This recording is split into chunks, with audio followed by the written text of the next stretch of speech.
Hello and welcome to Fire Headlines, where we discuss the hottest topics in fire service news. I'm your host, Samantha Didion, and joining me on the panel today is Chief Kehmna. Our topic today is incidents at the fire stations, lessons in resilience and response.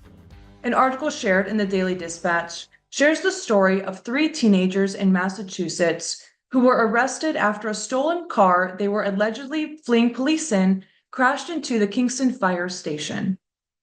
Now, this article brings to light the topic of security in the firehouse while also wanting to remain welcoming and open to the public, which is something that you and I have talked about pretty often on this podcast, Ken. So I wanted to hear some of your thoughts on what steps you think fire stations should take to strengthen security and safeguard against these unexpected hazards while also staying open to their community.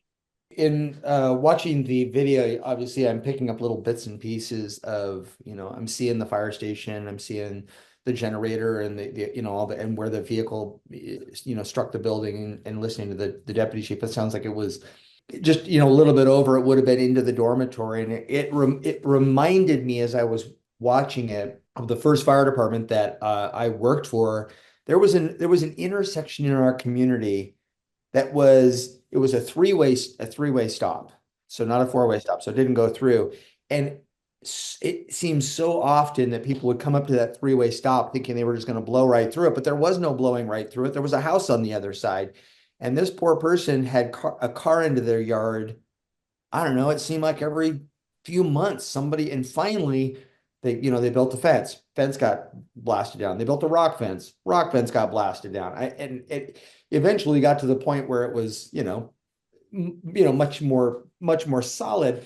But it was just a reminder that, man, you really need to be mindful of how you build the structures, where you put the structures, all that other kind of stuff. Because that fire station, that was it. My first thought was I'd put bollards or something up around that generator first and foremost to keep, anybody from mowing that thing down, because it looked like it was in a pretty major intersection. Yeah. So, how can a fire department ensure that they're prepared to maintain emergency response capabilities when the fire station itself becomes compromised? It's just a mindset I think we need to have when we build these facilities, that, they are critical infrastructure.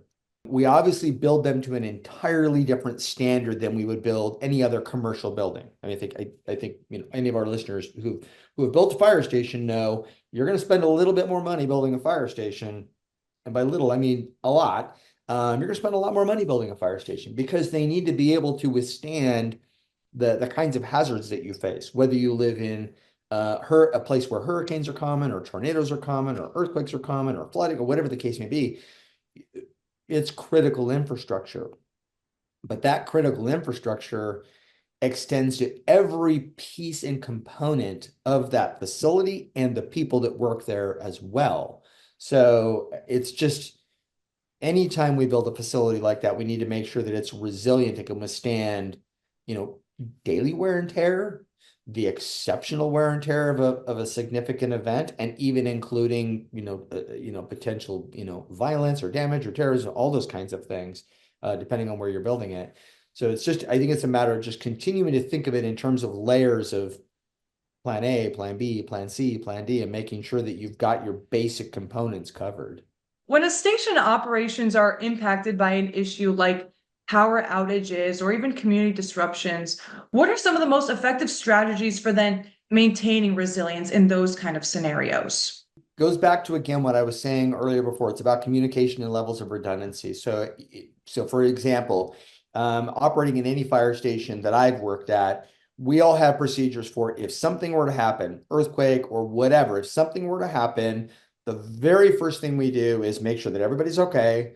Then we make sure that the facility is okay. The doors go up. Okay, the doors are up. Okay, let's get the equipment out. So if we have an aftershock, let's say it's earthquake, let's get the rigs out so that we know that we're not going to be stuck inside. And then you go right into, okay, now we're ready to go.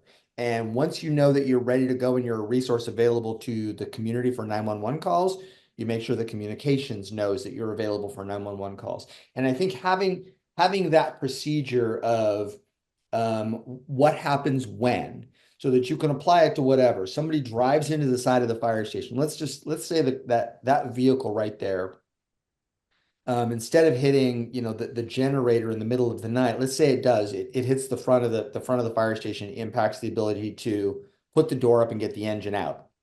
The very first thing to do after you make sure that everybody is safe and everybody is okay is to make sure that the engine is now unavailable, out of service until you can get it out to a place that it can respond.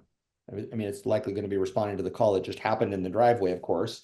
But it's about going through those steps. So having the procedure for your personnel to know that first things first, personal safety. Second thing is operational readiness and making sure that you're up and ready to go.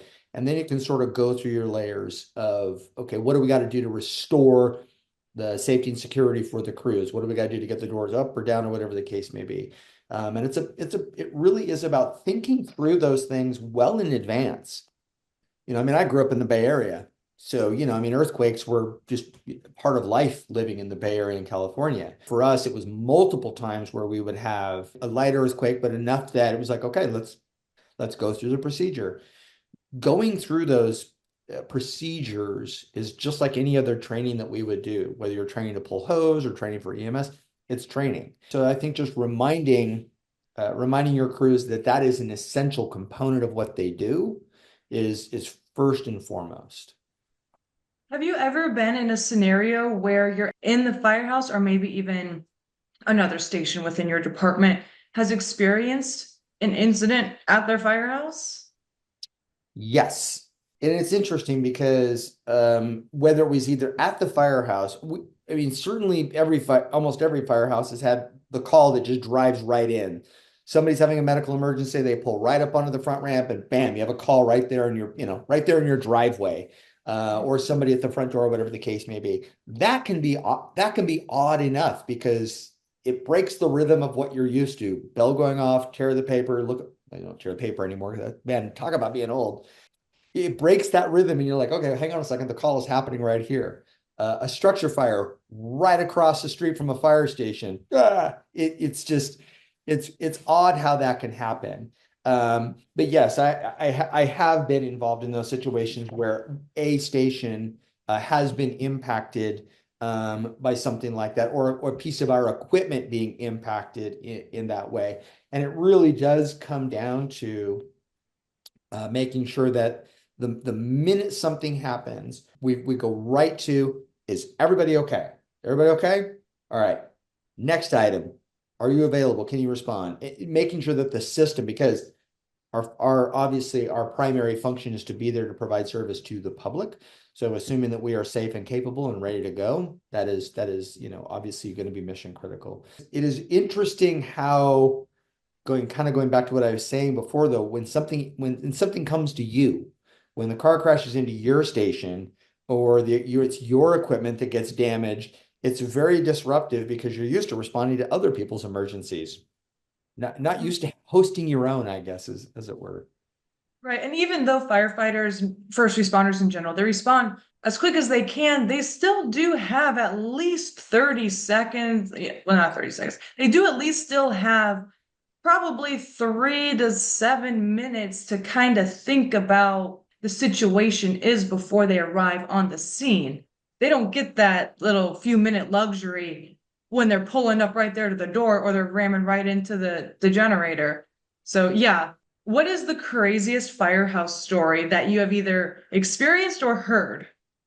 Well, I'll go back to the example that I was just using, and it's not crazy from a call perspective, but I remember, to your point, it was, we were all in the station and a call came in for a structure fire, and we're listening to the information. It's like, okay, I think it might have been close to dinner time. We were probably playing pickleball. If pickleball wasn't even a thing at the time. But anyways, as soon as the bell goes off, we realize, okay, we're listening to the address, and we're like, that address, wait a minute, and as the barn doors went up, you could see smoke and flames pouring from the house across the way, and it was like, so you went from responding to on scene all at the exact same time, and it's like pants half on, coat, radio, rigs haven't even started. People are communicating on the radio. It's like, okay, hang on a second, hang on a second. Let's get this thing organized.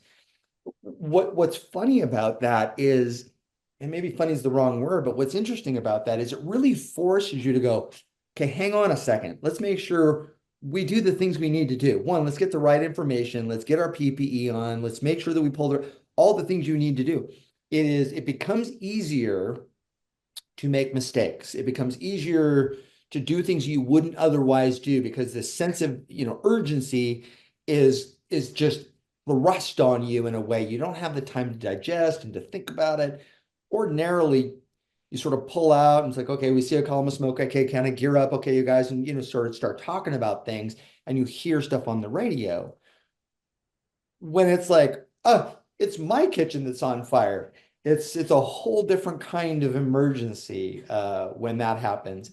And again, a relatively routine call. It was just time and place that made it awkward and unique, I guess. Yeah, and maybe this is why I'm not a firefighter, but I think if I were in that situation where I saw the bay doors go up and the house right there's on fire, I think my instinct would be to just grab my stuff and run across the street. So, yeah, that would leave a lot of room for disruption in your routine and a room for mistakes, like you said. Did you ever experience anything like that? Like, do you guys still get in the rig then and just to pull out, or do you just run across the street at that point? Your instinct was exactly what we experienced. It was exactly that. It's because your mind is telling you, I'm here, but I'm not here. My buggy's facing the wrong direction, going out the back of the station. The engine hasn't even started. The firefighter who's half dressed is standing out in the front. It can be very disruptive. It's kind of like, okay, let's come here. I know we're there, but we're not there. It was very, Follow very protocol, yeah. follow protocol. Yeah. And, I mean, and that's an example. I think of our brothers and sisters in the military, where, they're fighting for our country. They're there in an area. Well, the battle sometimes comes to them. Sometimes they go to it. It's just a way of thinking that, yeah, when the battle comes to you, you have to be prepared for the battle coming to you. The fire station with these kids, crash a car into the side of the fire station. That call came to them, Yeah. Yeah, that is definitely a very unique situation. Important step to think about though, right? I mean, because it is an anomaly, but it can happen for all the reasons we just discussed, which is people come to that fire station, they know there's a phone on the front of that fire station that they can pick up, and there's a dispatcher on the other end of that phone. That's what that red phone on the front is for. So they're going to come to the fire station. There's safe drop-off spots for infants. I mean, for any number of reasons, people are going to pull up to the fire station. Same thing happens to emergency rooms when somebody, shows up in a car and there's somebody in the back of the car. It's like, hang on a second, let's get this figured out. Yeah, absolutely. Are there any other tips or tricks or insights you'd like to share on this topic? The one thing that I would say is have these conversations. I mean, it's to share these kinds of stories are educational and insightful, because my experience is just one person's experience. Somebody is going to come to this conversation with a lot more interesting stories, and you're going to go, man, I never would have thought of that.